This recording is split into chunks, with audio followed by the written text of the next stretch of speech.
لیکن وہ کسی نے نہیں پوچھا. تو یہ ایک پنکی منشیات فروش قابو آ گئی ہے, نشان عبرت اس کو بننا چاہیے. لیکن میں نے آپ کو پچھلے ویلاگ میں کہا تھا کہ اب یہ ڈائیورژنز لگا رہے ہیں, توجہ ہٹانے کی کوشش کر رہے ہیں کہ میڈیا دہشت گردی پہ بات نہ کرے, جو پاکستان میں بہت بڑھ گئی ہے. یو اے ای نے جو پاکستان کے ساتھ کیا ایک خارجی محاذ پہ ہمیں بہت بڑی ناکامی ہے, اس پہ میڈیا بات نہ کرے, اس پہ بہت دباؤ ڈالا گیا میڈیا پہ.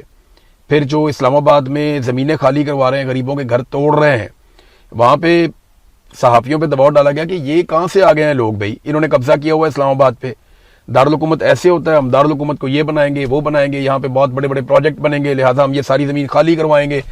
تو اس کے اوپر بالکل کسی کو ضرورت نہیں ہے بات کرنے کی. بھئی آپ نے زمین خالی کروانی ہے کروائیں, لیکن ان کو متبادل زمین دیں یا ان کو جگہ دیں یا فلیٹ بنا کے ان کو آپ دیں. آپ کا اربوں خربوں کا منافع ہے, تو پھر وہ غریب آدمی کا تو بیچارے کا چند لاکھ کا ہی ہے نا اثاثہ. تو اس کو آپ اگر تھوڑا سا اس میں 10% یا 5% کا منافع اگر آپ اس کو دے دیں گے غریبوں کو, تو وہ بھی بیچارے کہیں جا کر بس جائیں گے. لیکن نہیں, یہاں پہ ساری چیزیں جو ہے زور زبردستی کے ساتھ ہوتی ہیں. تو کل میں نے آپ کو خبر دی تھی کہ پنکی اس کے بارے میں یہ کہا گیا کہ آپ یہ کریں, اور پھر آج اس کے اندر سے ایک نیا ٹوسٹ آتا ہے. مجھے نا اس میں ایسا لگتا ہے کہ یہ سٹیٹمنٹ پنکی نے جان بوجھ کر دیا ہے. اور یہ سٹیٹمنٹ, اچھا یہ مجھے لگتا ہے, کیونکہ دیکھیں میں نے کرائم رپورٹنگ کی ہے بہت لمبا عرصہ, میں بڑی اچھی طرح جانتا ہوں, بہت اچھی طرح جانتا ہوں یہ سٹیٹمنٹ کیسے ہوا ہے. میں پولیس والوں کی باڈی لینگویج بھی دیکھ رہا تھا, یہ خاتون کو بھی دیکھ رہا تھا, کیمروں کے سامنے آ کر اچانک یہ واردات ڈالی گئی اور لے کے نکل گئے. اس کو سمجھیں آپ ذرا تھوڑا سا.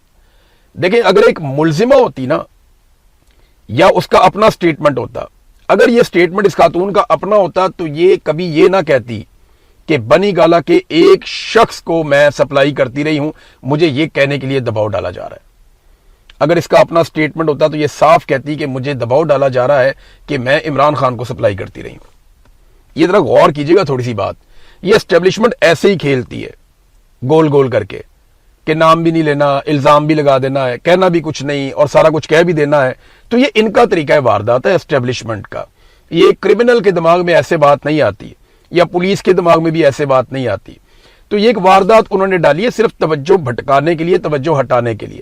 توجہ رہنی چاہیے جو بجٹ ابھی یہ بیڑا غرق کر رہے ہیں عوام کا, اس کے اوپر توجہ رہنی چاہیے. گردشی کردہ انہوں نے کیسے بڑھا دیا اس کے اوپر توجہ رہنی چاہیے. کہ انہوں نے عوام سے جس طرح کی لیویاں وصول کی ہیں, یعنی میں آپ کو یہ بتاتا ہوں کہ لیوی تو قانوناً آپ لے ہی نہیں سکتے, اس کے لیے آپ کو اپروول چاہیے ہوتی ہے, اور وہ بھی آپ نے 5 روپے 10 روپے آپ نے لیوی لے لی بہت ہے. انہوں نے لیوی کو بڑھا کے 100 روپے سے اوپر پہنچا دیا ہے. مجھے بتائیں دنیا میں کون اتنے ٹیکسز لیتا ہے پیٹرول کے اوپر؟ جتنے کا پیٹرول نہیں ہے اس سے زیادہ کہ یہ عوام سے ٹیکسز وصول کر رہے ہیں. اس وقت صورتحال یہ ہے کہ اگلے سال جو لیوی وصول کی جائے گی پاکستانیوں سے, وہ اس کا انہوں نے پورا سسٹمیٹک طریقے سے بنا لیا ہے کہ ہم نے اگلے سال کتنی لیوی وصول کرنی ہے پاکستانیوں سے. وہ ہے جناب 1700 ارب روپے. یعنی اس سال انہوں نے لیوی وصول کر لی. اب آپ کو پیٹرول سستا نہیں ملے گا, عالمی منڈی میں سستا ہو بھی جائے گا نا, تو عالمی منڈی کے مطابق آپ کے ساتھ انصاف نہیں کیا جائے گا. یعنی اگر بہت سستا بھی ہو جاتا ہے نا, تو اگر آدھی قیمت ہو جاتی ہے عالمی منڈی میں, تو آپ کی قیمت آدھی نہیں ہوگی, آپ کی قیمت اس کے حساب سے نہیں ہوگی. آپ سے حکومت نے یہ فیصلہ کر لیا ہے کہ انہوں نے اسی بہانے, اب انہوں نے بڑھا تو دیا ہے, اب یہ آپ سے وصول کریں گے لیویاں اور اسپیشل ٹیکسز.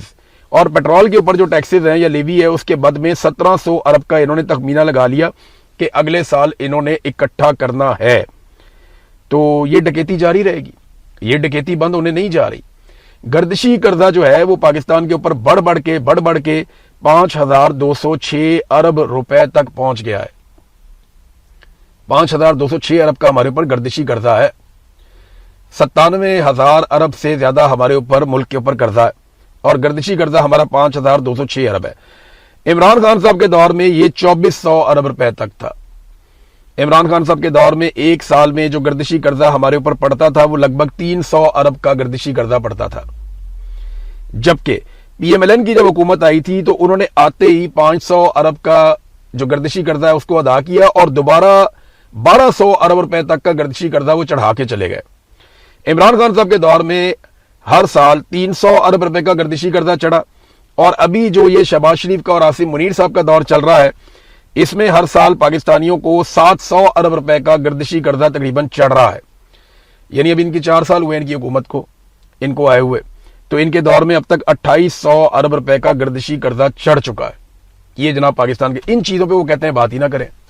آپ بات ہی نہ کریں کہ عمران خان کے دور میں کھاد سستی تھی, عمران خان کے دور میں آٹا سستا تھا, چینی سستی تھی, عمران خان کے دور میں پیٹرول سستا تھا, ڈالر کی قیمت اتنی زیادہ اوپر نہیں گئی ہوئی تھی, گو کہ وہاں پہ بھی اوپر گئی تھی, اور ایکسپورٹس اچھی چل رہی تھی, پاکستان میں ترقی کی شرح اچھی تھی, شرح نمو آپ کی 6% کے آس پاس تھی, تو آپ کو جو ہے کریڈٹ ریٹنگ پاکستان کی بہت یہ ساری چیزیں عمران خان کے دور میں بہتر چل رہی تھی. وہ کہتے ہیں اس پہ بات ہی نہ کرو, تقابلی جائزہ آپ نے لینا ہی نہیں ہے. آپ نے یہ کہنا جی عمران خان بہت برا ہے اور یہ جو رجیم ہے یہ بہت اچھا ہے, اس کی آپ تعریفیں کریں جیسے ڈونلڈ ٹرمپ. تو ڈونلڈ ٹرمپ کو کوئی یہ روٹی تو نہیں کھاتا نا وہ پاکستان سے.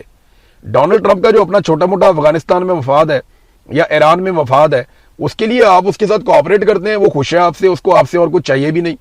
پاکستان میں آپ ڈیموکریسی کرتے ہیں نہیں کرتے ہیں, دیکھیں ڈونلڈ ٹرمپ تو عرب حکمرانوں سے بھی بہت خوش ہے, ان کے ساتھ بھی اچھے تعلقات ہیں. ابھی چائنا میں گیا, وہاں پہ ڈیموکریسی اس طرح سے نہیں ہے, وہ وہاں پہ بھی خوش ہے. تو ڈونلڈ ٹرمپ تو بادشاہوں سے بھی تعلقات بنائے گا جہاں پہ اس کا مفاد ہوگا. ان کو جمہوریت سے کوئی لینا دینا ہوتا تو وہ سعودی عرب کا پہلی مرتبہ جب دورہ کرتے ہیں, جب بھی امریکی حکمران آتے ہیں زیادہ تر وہ گلف ممالک میں چلے جاتے ہیں, وہاں پہ پیسے بہت زیادہ ہیں, تو وہ وہیں جاتے ہیں, دورے وہاں کے کرتے ہیں, وہاں سے پیسے آتے ہیں. انہیں اس بات سے کوئی سروکار نہیں ہے کہ یہاں پہ جو ہے وہ ڈکٹیٹرشپ ہے یا جو یہاں پہ بادشاہت ہے, اس سے انہیں فرق نہیں پڑتا. بہرحال گردشی قرضہ انہوں نے بڑھا کے 5,206 ارب روپے تک پہنچا دیا ہے, اور ایک اسپیشل سرچارج جولائی کے بعد سے پاکستانیوں کو بل کے اندر آئے گا, یہ آپ کو ادا کرنا پڑے گا. اور یہ اس کے علاوہ آپ کو دینی پڑے گی کیپیسٹی پیمنٹ جو 2,000 ارب روپے بنتی ہے ہر سال. 2,000 ارب روپے ہر سال آپ کو کیپیسٹی پیمنٹ الگ سے دینی پڑے گی. یہ وہ پیمنٹ ہے جو بجلی انہوں نے پیدا ہی نہیں کی, یعنی جو بجلی نہ پیدا ہوتی ہے, نہ کوئی خریدتا ہے, نہ کوئی بیچتا ہے, لیکن آپ اس کے پیسے ان بڑے بڑے امیر لوگوں کے اکاؤنٹوں میں ڈالتے ہیں. وہ اس لیے ڈالتے ہیں کہ انہوں نے نواز شریف, شہباز شریف, زرداری اور مشرف کے دور میں معاہدے کیے تھے اور قوم کو چونا لگایا تھا. اس کے سب سے بڑے ذمہ داران جو ہیں وہ شریف خاندان ہیں. انہوں نے جو منصوبے لگائے نا, صرف ان میں سے کسی ایک منصوبے کو پکڑیں اور پکڑ کے آپ اس کی انکوائری کریں نا, تو ان کو سزائے موت ہونی چاہیے. انہیں اٹھا کے ساری زندگی کے لیے جیل میں ڈالنا چاہیے, ان کے اثاثے ضبط ہونے چاہیے, اور ان سے پوچھنا چاہیے جناب کمیشن کہاں پہ لیے, پیسہ کدھر ہے, لاؤ سارا پیسہ پاکستان کا واپس کرو. حالات آپ چیک کریں کہ جہاز کا تیل جو ہے پاکستان میں, یہ ابھی خبر میں دیکھ رہا تھا, ایک جو جہاز کا تیل ہے, جیٹ فیول جسے آپ کہتے ہیں, اس میں وہ سستا کر دیا حکومت نے. کیونکہ دیکھیں نا, پی آئی اے لے لی فوجی فاؤنڈیشن نے, اور بڑے بڑے تگڑے لوگ ہیں وہ, ان کی ایئر لائنز ہیں, تو ایئر لائنز کو تو خسارے میں نہیں ڈالنا, وہاں پہ تو فیول سستا ہونا چاہیے. تو ایئر لائن کا فیول جو ہے وہ سستا کر دیا حکومت نے, موٹر سائیکل کا فیول مہنگا کر دیا. یعنی پاکستان میں ایک عام موٹر سائیکل والا جو ہے وہ جو تیل خریدتا ہے وہ خریدتا ہے 410 روپے کا لگ بھگ 1 لیٹر, جبکہ اگر پاکستان میں آپ کے پاس جہاز ہے تو آپ کو پیٹرول ملے گا 320 روپے 32 پیسے فی لیٹر. آپ کو اگر موٹر سائیکل کے آپ مالک ہیں, CD70 ہے آپ کے پاس یا کوئی پرانا سا موٹر سائیکل ہے, تو آپ 410 روپے کا پیٹرول لیں گے 1 لیٹر, جو آگے مہنگا بھی ہو جائے گا. جبکہ آپ کے پاس اگر جہاز ہے پاکستان میں یا آپ ایئر لائن چلاتے ہیں, تو آپ کو وہی پیٹرول یا اس سے بہت اعلیٰ کوالٹی کا جیٹ فیول آپ کو 320 روپے 32 پیسے فی لیٹر میں ملے گا. یہ صورتحال ہے. ایک خبر بڑی عجیب و غریب آئی, BBC پہ چلی ہے, تو میں آپ کو اس کا بیک گراؤنڈ بتا دیتا ہوں, کیونکہ میں اس کو ذاتی طور پہ جانتا ہوں پہلے بھی. محسن نقوی صاحب کو ایک دعوت نامہ آ گیا بھارت سے کہ جناب آپ بھارت میں آ جائیں IPL کا فائنل دیکھنے کے لیے. یہ دعوت نامہ کیوں آیا میں آپ کو بتا دیتا ہوں. یہ بیک ڈور چینل ڈپلومیسی چل رہی ہے پاکستان کی ملٹری اسٹیبلشمنٹ کی, بھارت کی ملٹری اور ان کی حکومت کے ساتھ. یہ جب عمران خان صاحب بڑے سخت بیانات دیتے تھے نا جن دنوں میں, اور وہ نریندر مودی کو فاشسٹ کہتے تھے, جب RSS کے نظریے کو وہ جا کے جوڑتے تھے عمران خان صاحب نازیوں کے نظریے کے ساتھ, جو ہٹلر کے ٹائم کے ساتھ, تو اس وقت انڈیا کو بہت تکلیف ہوتی تھی. تو انڈینز تب بار بار درخواست کرتے تھے, کیونکہ بیک ڈور چینل پہ ان کے رابطے فوجیوں کے آپس میں رہتے ہیں, فوج آپس میں رابطے کبھی بھی ختم نہیں کرتی, انڈین فوج کے اور پاکستانی فوج کے, ان کی جو اسٹیبلشمنٹ ہے ان کے, اور ان کی اسٹیبلشمنٹ تو سیاستدان کنٹرول کرتے ہیں, بہرحال وہ پاکستانی فوجیوں کے ساتھ وہ رابطے میں رہتے ہیں.